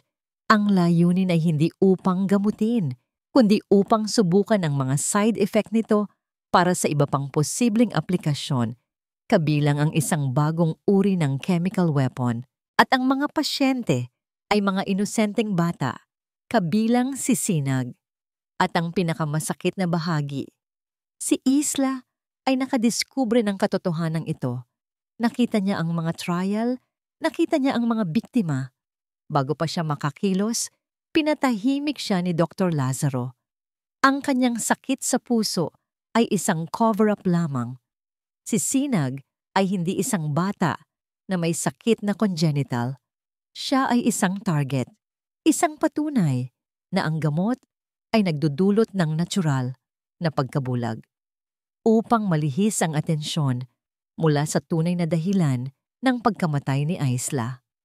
Ang mundo ni Bughaw ay tila kumuho. Ang kanyang pighati ay napalitan ng isang matinding galit, isang apoy na nagbabanta na sumunog sa lahat. Ngunit bago pa niya magawa ang anumang hakbang, isang news flash ang lumabas sa lahat ng media channels. Breaking news! Billionaire Bughaw Elizalde, kinasuhan ng child abuse at mental instability matapos ang pagkamatay ng asawa dahil sa umano'y pagpapalit ng gamot ng anak sa tulong ng isang hamak na katulong. Si Dr. Lazaro Montesillo, ang kilalang pediatric ophthalmologist, ang naglabas ng pahayag. Ang boses ng reporter ay umalingaw-ngaw sa buong mansyon. Ang galit ni Bughaw ay tila isang nagngangalit na leon. Nilason ni Lazaro ang publiko. Nakakubli si Hiraya sa loob ng isang maliit na safe house sa likod ng Villa Amihan, isang silid na tila hindi makita ng sinuman sa labas. Dito siya inutusan ni Guy Bughaw na magtago, dala ang ilang bote ng gamot ni Sinag. Ang kanyang puso ay kumakabog sa takot, hindi lamang para sa kanyang sarili, kundi para sa batang napamahal na sa kanya at sa lalaking nagtitiwala sa kanya. Ngunit kahit nasa loob siya ng pinakatagong sulok, hindi siya nakatakas sa unos na dinala ni Dr. Lazaro. Sa loob ng safe house, may maliit na telebisyon. At doon, sa bawat channel ng balita, umalingaw-ngaw ang kanyang pangalan. Sinisira ang kanyang reputasyon. Isang hamak na katulong, sinubukang sirain ang paggagamot ng anak ng bilyonaryo, Elizalde. Nagmamanipula ng mayayamang tao para sa pera, kinasuhan ng child abuse at mental instability. Ang bagong tagapag-alaga, nagdala ng masamang impluwensya sa Villa Amihan. Bawat headline, bawat salita mula sa mga reporter ay tila isang matalim na kutsilyo na humihiwa sa kanyang puso. Pinagmamasdan niya ang kanyang sariling mukha sa telebisyon. Ang kanyang pagkabahala ay binigyang kahulugan bilang pagkasala. Ang kanyang pagmamalasakit bilang panlilinlang. Ang pinakamasakit ay ang mga reaksyon ng mga tao sa social media, mga komento na puno ng puot, paghusga at pangungutya. Ayan na naman ang mga taong pera lang ang habol. Dapat ipakulong yan. Kawawa ang bata. Kung may anak ako, hindi ko hahayaang lumapit ang ganyang klaseng tao. Nagsimulang dumaloy ang luha sa kanyang mga mata. Hindi dahil sa takot sa kanyang kinabukasan, kundi dahil sa sakit na dulot ng mga maling paratang. Hindi niya inakala na ang isang hamak na katulad niya ay may kakayahang guluhin ang mundo ng isang bilyonaryo.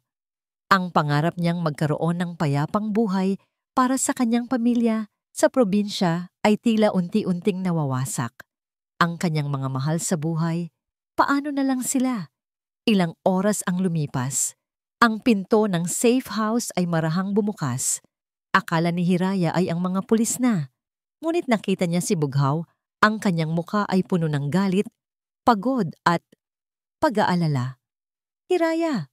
Mahina nitong tawag. Tumayo si Hiraya, ang kanyang mga mata ay namamaga sa kakaiyak. Sir Bughaw, nakita niyo na po ba ang balita? Tumango si Bughaw, lumapit sa kanya. Ang kanyang tindig ay hindi na ang dating mayabang at malamig. May nakita si Hiraya sa kanyang mga mata, isang lalaking sugatan, ngunit matatag. Narinig ko ang lahat, sabi ni Bughaw, at sa paglapit niya, inilapag niya ang kanyang kamay sa balikat ni Hiraya. Hindi ito isang mapagmataas na paghawak, kundi isang nagbibigay comfort. Huwag kang maniwala sa mga sinasabi nila. Alam ko ang totoo. At hindi kita iiwan. Hindi ko hahayaan na masira ang pangalan mo. Ang kanyang mga salita ay tila isang balm sa kanyang mga sugat. Isang luha ang muling dumaloy sa kanyang pisngi. Ngunit sa pagkakataong ito ay luha ng ginhawa. Pero sir, paano po ang pamilya ko? Narinig ko po na ginugulo na rin sila sa probinsya. Sinasabi raw po na isa akong mangkukulam na nanggagamot ng bata. Isang ngisi ang gumuhit sa labi ni Bughaw, ngunit ito ay isang ngangisi na puno ng determinasyon. Huwag kang mag-alala. Pinadala ko na ang aking mga tauhan upang protektahan sila. At hindi tayo titigil hanggat hindi natin napapatunayan ang katotohanan. Sa loob ng safe house, nagsimulang maging mas matibay ang kanilang koneksyon. Ang panlabas na mundo ay puno ng puot at pagdududa. Ngunit sa maliit na espasyong yon sila ay nagkaisa. Habang naghihintay sila ng pagkakataon para kumilos, ginugol nila ang oras sa pag-aalaga kay Sinag na dinala rin ni Bughaw sa safe house. Pinagmamasdan ni Hiraya kung paano binabantayan ni Bughaw ang kanyang anak. Ang pag-aalala sa kanyang mga mata ay kapareho ng kanyang nararamdaman. Hindi na siya isang mayabang na bilyonaryo. Siya ay isang ama na nakikipaglaban para sa kanyang anak. Isang gabi, habang mahimbing na natutulog si Sinag sa kanyang tabi, nakaupo si Bughaw at Hiraya sa sahig, nakasandal sa dingding. Ang tanging liwanag ay galing sa isang maliit na lampshade. Alam mo, Hiraya, simula ni Bughaw, ang kanyang boses ay malambot. Matagal na akong walang katuwang, simula nang mawala si Isla. Pakiramdam ko, mag-isa lang ako. Pero ngayon, hindi na. Tiningnan siya ni Hiraya. Ang kanyang mga mata ay nagtagpo sa mga mata ni Bughaw. May nakita siyang lungkot, ngunit may nakita rin siyang pag-asa. Ang kanilang mga kamay ay dahan-dahang naglapit. Hindi na ito ang aksidenteng paghawak na puno ng kilig. Ito ay isang sadyang pagkilos, isang paghahanap ng kapanatagan. Hinawakan ni Bughaw ang kamay ni Hiraya. Mainit ito at puno ng lakas. Salamat, Hiraya, bulong niya. Salamat sa hindi mo pagtalikod sa akin at kay Sinag. Hindi sumagot si Hiraya. Sa halip marahan siyang lumapit kay Bughaw. Ang kanilang mga mukha ay magkalapit. Ang bawat tibok ng kanilang puso ay tila iisa. Ang panlabas na mundo ay maaring nagngangalit sa galit, ngunit sa sandaling iyon, tanging ang kanilang dalawa at ang nagpapagaling na si Sinag ang mahalaga. Tiningnan ni Bughaw ang kanyang mga mata, ang mga matang puno ng pagmamahal at pag-asa. Dahan-dahan, marahan, inilapit niya ang kanyang labi sa labi ni Hiraya. Isang halik. Hindi ito halik ng pagnanasa, kundi isang halik ng pagtitiwala, ng pagkakaunawan, at ng isang pag-ibig na unti-unting sumisibol sa gitna ng ons. Isang pangako na hindi sila mag-iisa sa laban na ito. Ngunit ang sandaling iyon ay biglang naputol. Mula sa labas ng Villa Amihan, narinig nila ang tunog ng mga sirena. Malakas. Lumalapit. Mabilis silang nagkatinginan. Ang mga sirena ay hindi para sa kaligtasan. Ito ay para sa kanila. Pulis! Bulong ni Hiraya. Ang kanyang boses ay puno ng takot. Tumayo si Bughaw. Ang kanyang mukha ay seryoso. Hindi. Mas malala pa doon. May kasama silang social workers. May court order sila. Ang pinto ng Villa Amihan ay marahas na binuksan.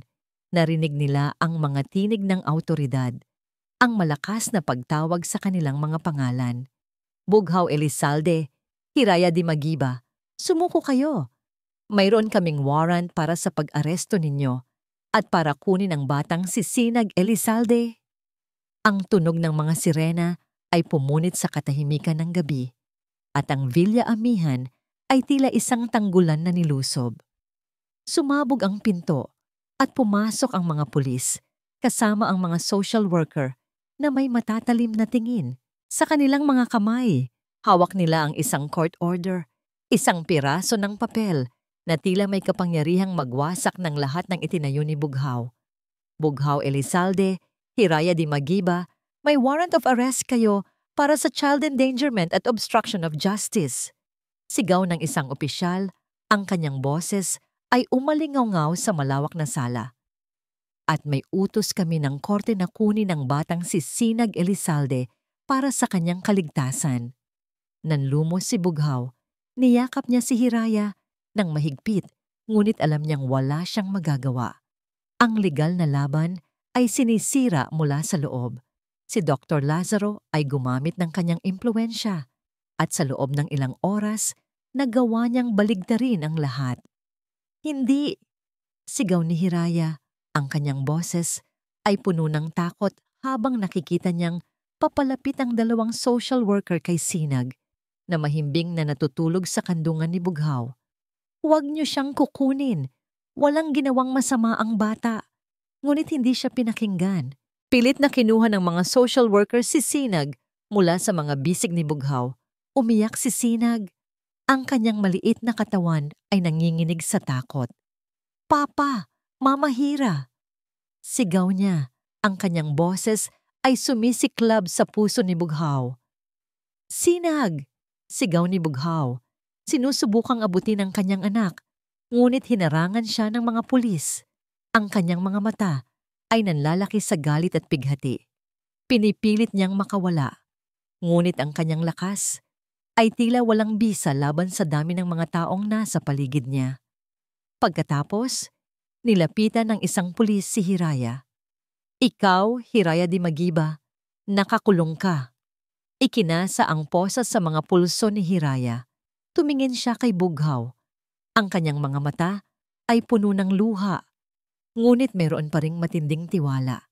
Isang tahimik na pangako na hindi siya susuko, hindi siya magtataksil. "Bughaw!" Bulong ni Hiraya. Ang kanyang boses ay nanginginig. "Hiraya!" Sigaw ni Bughaw. Sinusubukang abutin ang kanyang kamay, ngunit huli na ang lahat. Iginapos si Hiraya at inilabas mula sa mansyon.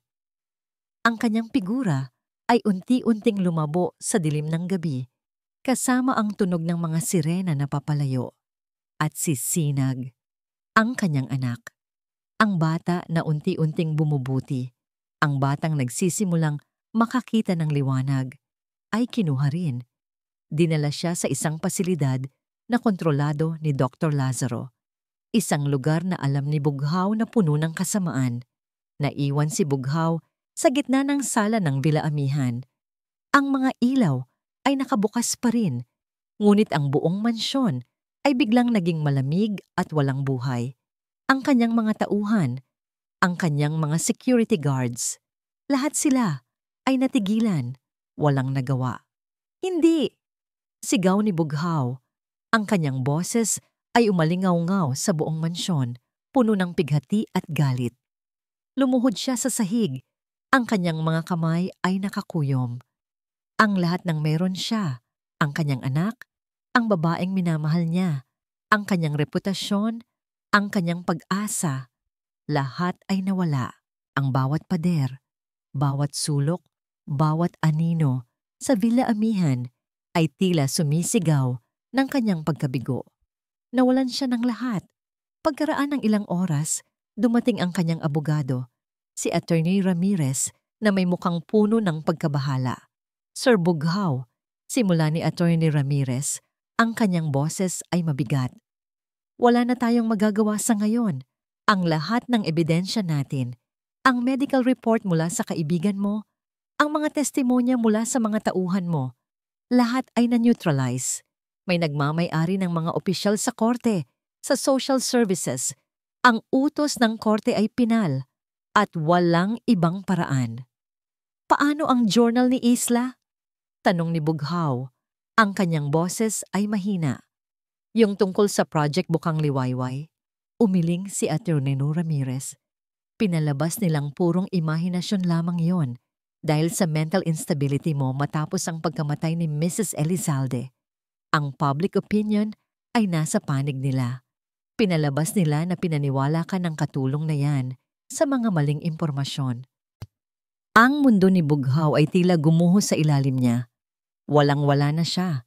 Wala na si Hiraya, wala na si Sinag, wala na ang katarungan para kay Isla. Ang lahat ng kanyang yaman, lahat ng kanyang impluensya, ay tila walang bisa laban sa kapangyarihan ni Dr. Lazaro. Sa gitna ng kanyang kawalan ng pag-asa, habang nakaupo siya sa dilim ng kanyang opisina, may isang kumatok sa pintuan. Isang security guard ang nagbigay sa kanya ng isang maliit na brown package. "Sir, may nagpadala po sa inyo nito. Anonymous po." Dahan-dahan, kinuha ni Bughaw ang package. Ang kanyang mga kamay ay nanginginig. Habang binubuksan niya ito, sa loob, naroon ang isang bagay na nagpatigil sa kanyang paghinga. Isang piraso ng papel. Hindi ito ordinaryong papel. Ito ay ang nawawalang pahina mula sa journal ni Isla. Ang mismong pahina na pinutol, ang pahina na naglalaman ng kanyang huling mensahe. Ang maliit na piraso ng papel ay nanginginig sa kamay ni Bughaw. Ito ang nawawalang pahina mula sa journal ni Isla. Ang mismong piraso na matagal na niyang hinahanap, ang tanging pag-asa na natitira. Ang kanyang puso, na matagal nang balot ng pighati at galit, ay biglang bumilis ang tibok. Isang munting sinag ng pag-asa ang pumasok sa pinakamadilim na sulok ng kanyang kaluluwa. Dahan-dahan, binasa niya ang nakasulat. Ito ay hindi lamang mga salita. Ito ay isang complex na chemical formula na may kasamang isang serye ng mga cryptic na numero. At sa dulo ng pahina, sa pamamagitan ng isang sadyang pagkakasulat, naroon ang isang maliit na simbolo na tila isang mapa, isang coordinate. Ito ang susi. Bulong ni Bughaw. Naalala ang huling salita sa journal ni Isla. Isang pagkaunawa ang biglang tumama sa kanya. Ito ay ang huling mensahe ni Isla. Ang kanyang huling pagtatangka na ilantad ang katotohanan. Hindi na siya nag-aksaya ng oras. Kinailangan niyang kumilos ng mabilis at lihim. Ang buong syudad ng Pag-asa ay nasa ilalim ng kontrol ni Dr. Lazaro, ngunit hindi siya susuko. Ang galit para sa pagkamatay ni Ila at ang pagnanais na iligtas si Sinag at si Hiraya ay nagbigay sa kanya ng pambihirang lakas. Inutusan niya ang kanyang pinagkakatiwalaang security head, si Mang Dante, na ihanda ang pinakamabilis na sasakyan at ang pinakawalang bakas na ruta. Gamit ang koordinasyon na nakasulat sa papel, tinukoy nila ang isang lumang warehouse sa labas ng bayan, isang lugar na matagal nang abandonado at hindi pinapansin. Sir Bughaw, delikado po ito. Babala ni Mang Dante, ang kanyang mukha ay puno ng pag-aalala. Maraming mata ang nagbabantay sa inyo. Baka isang trap lang ito. Ngumisi si Bughaw, isang nangising puno ng determinasyon. Hayaan mo sila. Ito ang huling pag-asa ko. At para kay Isla, hindi ako susuko. Habang papalabas si Bughaw ng bilaamihan, mayroong mga itim na sasakyan na nakatambay sa labas. Mga tauhan ni Dr. Lazaro. Hindi siya nagulat. Alam niyang sinusubaybayan siya. Ngunit handa na siya. Isang makapigil hiningang habulan ang naganap sa mga lansangan ng syudad ng Pag-asa. Ang sasakyan ni Bughaw ay mabilis na humaharurot. Iniiwasan ang bawat trapiko habang ang mga itim na sasakyan ay walang tigil na sumusunod. Ngunit si Bughaw ay hindi isang ordinaryong bilyonaryo. Siya ay dating mahilig sa adrenaline-pumping sports at ang kanyang mga kasanayan sa pagmamaneho ay hindi pa nawawala. Pinilit niyang mag-isip, gamitin ang kanyang katalinuhan upang malihis ang mga sumusunod sa kanya. Nagdaan sila sa mga matatarik na kalsada, sa mga masikip na eskinita, at sa mga lugar na hindi karaniwang dinadaanan ng mga sasakyan. Samantala, sa loob ng kulungan, si Hiraya ay nakaupo sa malamig na sahig ng kanyang selda. Ang kanyang isip ay puno ng pag-aalala para kay Sinag at kay Bughaw. Ngunit sa kabila ng kanyang kalagayan, hindi nawawala ang kanyang pag-asa. Alam niyang may dahilan kung bakit siya naroroon. Isang matandang babaeng pulis, si Officer Elena, ang madalas na dumalaw sa kanya. Si Officer Elena ay may maamong mukha at may anak din siyang kasing edad ni Sinag. Nakikinig siya sa kwento ni Hiraya sa kanyang pagmamalasakit para sa bata at sa kanyang mga hinala tungkol kay Dr. Lazaro. Sa una, nagdududa si Officer Elena, ngunit ang tapat na pag-aalala ni Hiraya at ang kanyang pakiusap na para kay Sinag ay unti-unting lumambot sa kanyang puso. May tiwala po ako kay J. Bughaw, sabi ni Hiraya. Ang kanyang mga mata ay puno ng pakiusap. Alam kong gagawin niya ang lahat para sa anak niya, pero kailangan niya ng tulong. Kailangan niyang malaman na hindi siya nag-iisa. Ang mga salita ni Hiraya ay tumagos sa puso ni Officer Elena. Nakita niya ang isang ina sa loob ni Hiraya, isang inang handang magsakripisyo para sa kanyang anak. Ano ang gusto mong gawin ko? Tanong ni Officer Elena. Ang kanyang boses ay mahina. Kailangan ko po ng koneksyon sa labas, sabi ni Hiraya. Kung makakagawa po ako ng kahit anong senyales, kahit isang salita na may masamang nangyayari, kailangan nating ilabas ang katotohanan. Maraming bata ang posibleng biktima. Napatango si Officer Elena. Alam niyang mapanganib ang kanyang gagawin. Ngunit ang kanyang konsensya ay hindi niya matiis. Gagawin ko ang makakaya ko, Hiraya. Pangako niya. Pabalik kay Bughaw. Matagumpay siyang nakalusot sa mga tauhan ni Lazaro. Ang kanyang sasakyan ay huminto sa harap ng isang luma, abandonadong warehouse. Ang lugar ay tahimik, nababalutan ng alikabok at kalawang. Isang lugar na tila kinalimutan na ng mundo.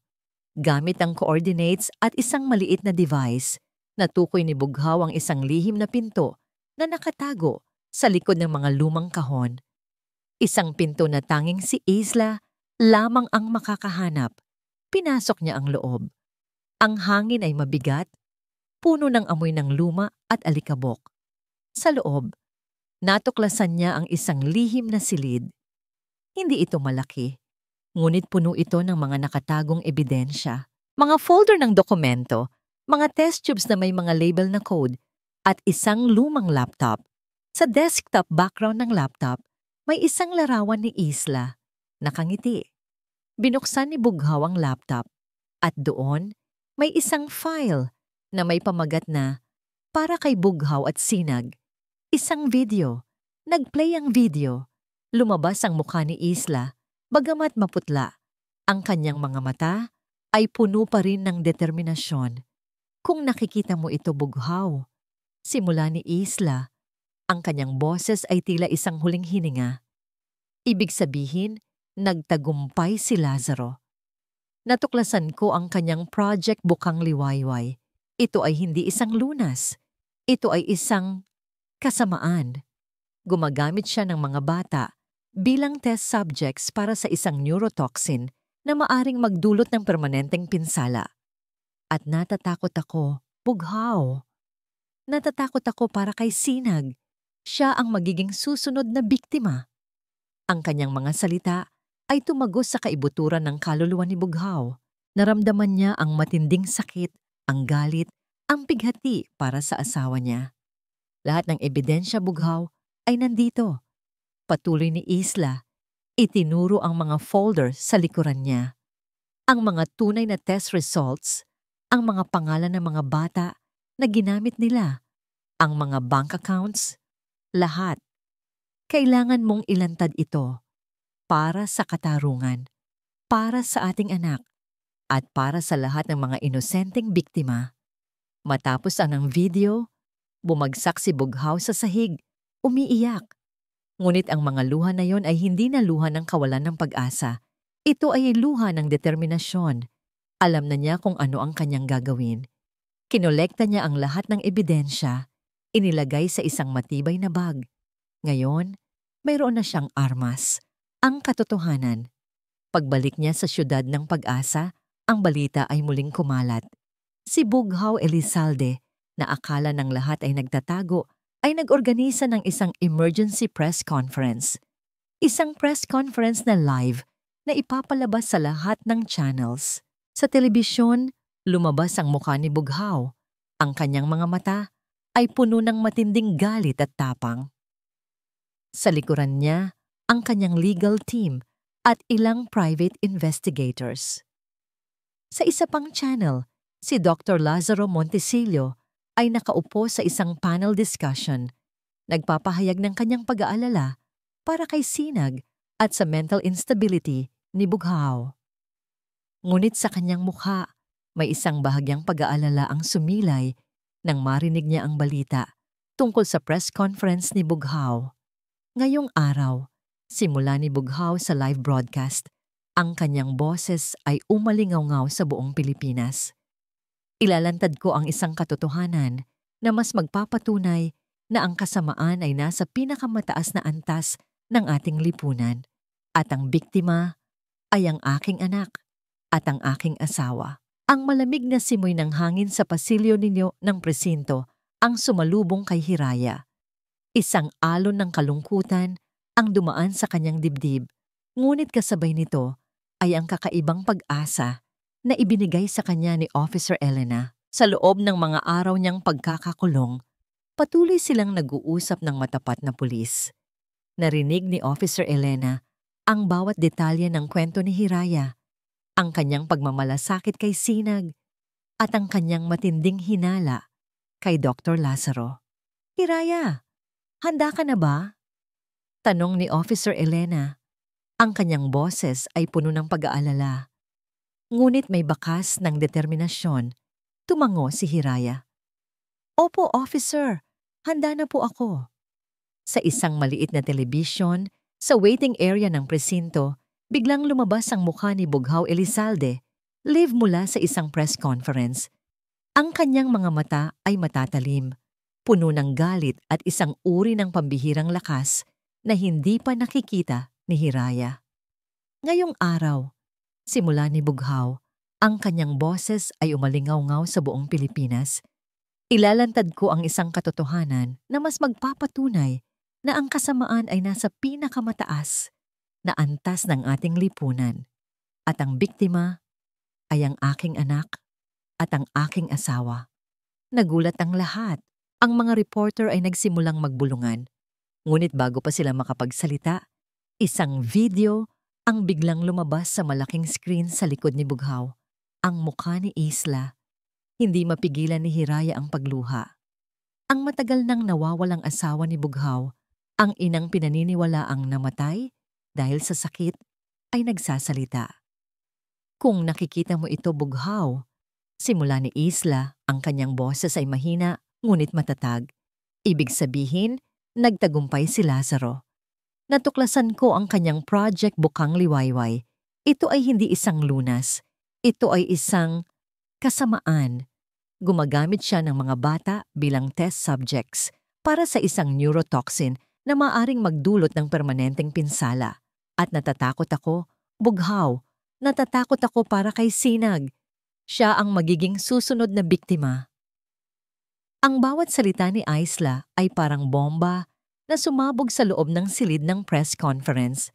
Ang mga reporter ay nagulantang. Ang mga kamera ay nagsimulang kumilos, kumukuha ng bawat reaksyon. Sa parehong sandali, nakaupo si Dr. Lazaro Montesillo sa kanyang opisina. Pinapanood ang live coverage. Ang ngiti sa kanyang labi ay unti-unting nawala. Ang kanyang mukha ay namutla. Ang kanyang mga mata ay nanlalaki sa takot at pagkabigla. Hindi niya inakala na may ganoong ebidensya si Bughaw. Ang video ni Isla, ang kanyang pinakamadilim na lihim, ay unti-unting nabubunyag. "Lahat ng ebidensya, Bughaw, ay nandito." Patuloy ni Isla sa video. Itinuro ang mga folder sa likuran niya. Ang mga tunay na test results, ang mga pangalan ng mga bata na ginamit nila, ang mga bank accounts, lahat. "Kailangan mong ilantad ito para sa katarungan, para sa ating anak, at para sa lahat ng mga inosenteng biktima." Pagkatapos ng video, inilabas ni Bughaw ang mga folder. Ang mga dokumento ay inilabas sa screen, nagpapakita ng mga transaksyon, mga pangalan, at mga medikal na detalye na nagpapatunay sa lahat ng sinabi ni Ayhala. Ang gulo sa press conference ay hindi maipaliwanag. Mga sigawan, mga tanong, at ang tunog ng mga camera flashes ay pumuno sa ere. Sa opisina ni Lazaro, bigla siyang tumayo. "Imposible!" sigaw niya. Ngunit bago pa siya makakilos, sumugod sa kanyang opisina ang mga pulis. "Dr. Lazaro Montesillo, arestado ka para sa multiple counts of murder, child endangerment, medical malpractice, at fraud," sigaw ng hepe ng pulisya. Ang ngisi ni Lazaro ay tuluyan ng nawala, napalitan ng isang desperadong takot. Ang puso ni Bughaw ay puno ng halo-halong damdamin, pighati para kay Isla, galit para kay Lazaro, at isang matinding pakiramdam ng katarungan. Ang kanyang plano ay nagtagumpay, ngunit may isang bagay pa siyang kailangan. At ngayon, sabi ni Bughaw sa harap ng daan-daang kamera, ang kanyang tinig ay malinaw at matatag. "Hinihiling ko sa batas napakawala ng isang inosenteng tao na ginamit nilang pambaligtad sa katotohanan. Si Hiraya Di Magiba, siya ang unang nakakita ng katotohanan. Siya ang nagbigay sa akin ng pag-asa. Siya ang nagligtas sa aking anak. Sa presinto, narinig ni Hiraya ang kanyang pangalan. Ang mga pulis ay nagulat. Si Officer Elena ay ngumiti. "Maari ka nang umalis, Hiraya," sabi ni Officer Elena na inalis ang posas. "Malaya ka na." Hindi na nag-aksaya ng panahon si Hiraya. Mabilis siyang tumakbo palabas ng presinto at doon, sa gitna ng maraming tao at kamera, nakita niya si Bughaw. Nakatayo siya sa entablado. Ang kanyang mga mata ay nakatingin sa kanya. Puno ng pagmamahal at kaligayahan, nagkatinginan sila. Isang matinding emosyon ang dumaloy sa pagitan nila. Tumakbo si Hiraya. Ang kanyang puso ay kumakabog. Niyakap niya si Bughaw ng mahigpit, umiiyak. "Bughaw," bulong niya, ang kanyang boses ay basag. "Hiraya," sabi ni Bughaw. Niyakap din siya ng mahigpit. Ang kanyang sariling mga mata ay puno ng luha. "Salamat. Salamat sa lahat." Ang kanilang muling pagkikita ay naging headline. Ang bilyonaryo at ang hamak na katulong nagkakaisa sa harap ng buong mundo, patunay ng kanilang pag-ibig at ng kanilang paglaban para sa katarungan. Mula doon, nagmadali sila patungo sa ospital kung saan dinala si Sinag. Ang bata ay nasa isang pribadong silid, bantay sarado ng mga tapat na tauhan ni Bughaw na inilagay niya matapos malaman ang lokasyon nito. Pagdating nila sa silid, nakita nila si Sinag na nakahiga sa kama. Ang bata ay tahimik, ngunit hindi na ito ang dating balot ng dilim. Ang mga gamot na naglalason sa kanya ay tinanggal na. Dahan-dahang lumapit si Bughaw at Hiraya sa kama. Hinawakan ni Hiraya ang maliit na kamay ni Sinag. "Sinag, anak," bulong ni Bughaw. Ang kanyang boses ay puno ng pag-asa. Marahang gumalaw ang mga talukap ng mata ni Sinag. Unti-unti, bumukas ang kanyang mga mata. Sa una, naramdaman niya ang matinding liwanag at napaaw siya. Kinukusot ang kanyang mga mata. Ngunit pagkatapos, dahan-dahan niyang tiningnan ang mga mukha sa kanyang harapan. "Papa?" Mahinang tanong ni Sinag. Ang kanyang boses ay nanginginig. Ang kanyang mga mata, na dati walang buhay, ay ngayon ay may kaunting ningning. Nakatingin siya sa kanila, tila sinusubukan na makilala. "Opo, anak," sagot ni Bughaw. Ang kanyang mga luha ay dumadaloy na. "Ako ito, si Papa." Tumingin si Sinag kay Hiraya. Ang kanyang maliit na kamay ay marahang hinawakan ng mukha nito. "Hira?" tanong niya. Ang kanyang labi ay bahagyang gumalaw. "Opo, Sinag," bulong ni Hiraya. Umiiyak na rin. "Si Mama Hira ito." Ang isang munting ngiti ay gumuhit sa labi ni Sinag. Ang kanyang mga mata ay mas lumalim at tila sinusubukang sumipsip ng bawat liwanag sa kanyang paligid. Ang pinakamadilim na gabi ay nagtapos na. Ang bukang liwayway ay narito na. Ilang buwan ang lumipas mula nang bumagsak ang imperyo ni Dr. Lazaro Montesillo. Ang katotohanan ay kumalat na parang apoy at ang mga nagkasala ay humarap sa batas. Si Dr. Lazaro at ang kanyang mga kasabwat ay nahatulan sa sari-saring kaso mula sa pagpatay, child endangerment, medical malpractice hanggang sa pandaraya. Ang kanilang matinding kasakiman at paggamit ng inosenteng buhay para sa personal na pakinabang ay binigyan ng karampatang parusa. Ang kanilang kapangyarihan ay naglaho na palitan ng dilim ng rehas. Sa loob ng panahong iyon, unti-unting gumaling si Sinag. Ang neurotoxin na pumipigil sa kanyang paningin at pandinig ay tuluyan nang nawala sa kanyang sistema. Ngayon, ang Villa Amihan ay puno na ng ingay. Ang ingay ng tawa ni Sinag, ang tunog ng kanyang maliliit na paa na tumatakbo, at ang kanyang mga tanong tungkol sa mundo na ngayon ay unti-unti niyang nakikita. Para kay Bughaw, ang bawat umaga na nakikita niya si Sinag na naglalaro sa hardin, ang bawat gabi na naririnig niya ang kanyang mga kwento tungkol sa mga hugis at kulay na kanyang nadiskubre ay isang himala. Isang patunay na ang liwanag ay laging mananaig sa dilim. Papa, tingnan mo, isang paru-paro. Sigaw ni Sinag isang hapon habang tumatakbo sa bawat sulok ng hardin. Ang kanyang mga mata ay nanlalaki sa pagkamangha. Ngumiti si Bughaw, isang tunay na ngiti na matagal nang hindi niya nagawa. Niyakap niya si Sinag at pagkatapos ay nilingon si Hiraya na nakatayo sa tabi niya. Ang mga mata ni Hiraya ay kumikinang sa kaligayahan. Ang kanyang mukha ay puno ng pagmamahal. Hindi ko akalain na makikita ko pa ito. Bulong ni Bughaw kay Hiraya, ang kanyang kamay ay marahang hinawakan ng kamay nito. Ang nangiti niya, ang tawa niya, dahil sa'yo Hiraya. Nag-init ang pisngi ni Hiraya, ngunit hindi siya umiwas. Para po kay Sinag, Sir Bughaw, karapat dapat po siya sa lahat ng liwanag sa mundo. Ang kanilang relasyon ay lumalim. Hindi na lamang sila magkasama sa isang laban, sila ay magkasama sa buhay.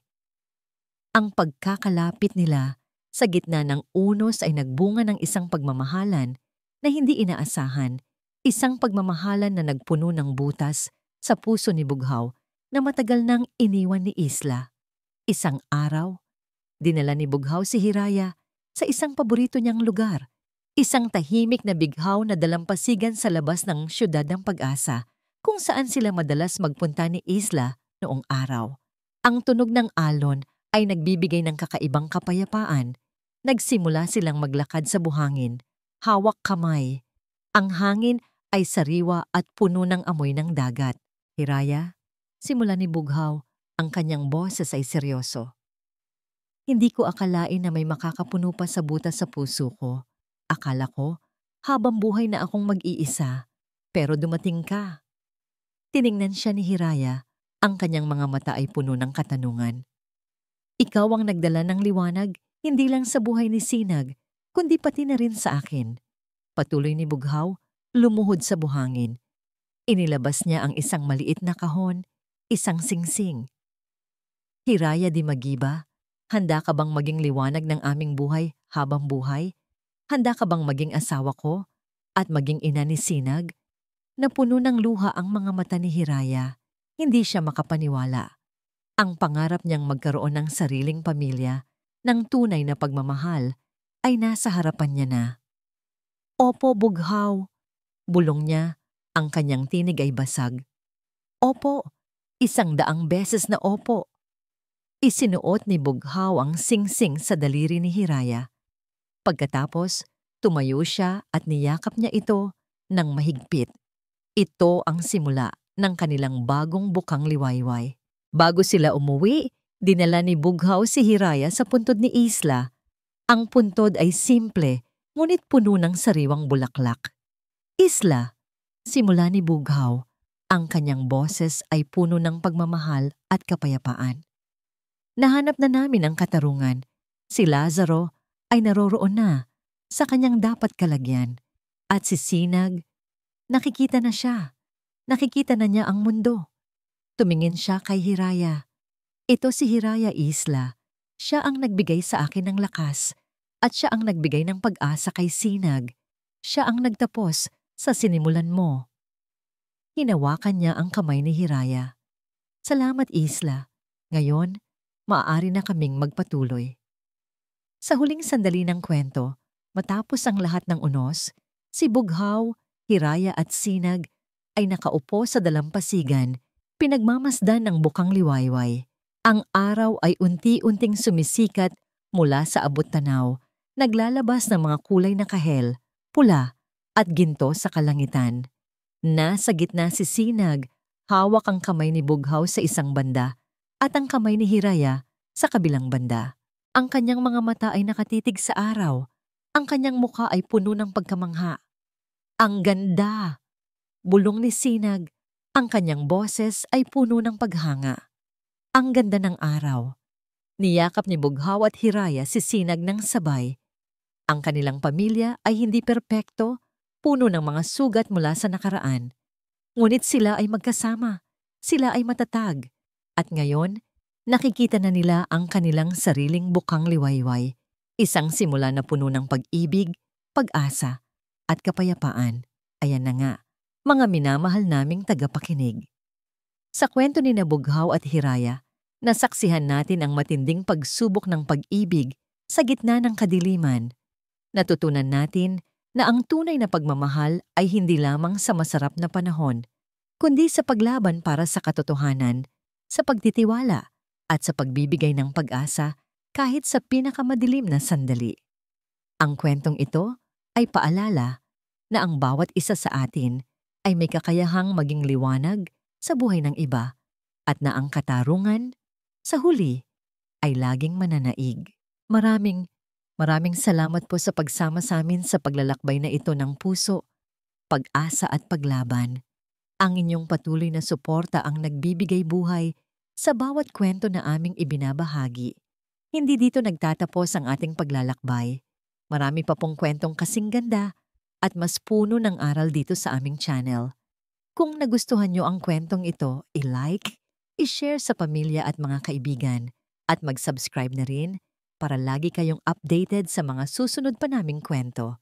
I-click nyo ang notification bell para kayo ang unang makarinig kapag may bago kaming upload. Pagpalain po kayo ng Panginoon, kayo at ang inyong buong pamilya. Hanggang sa muli.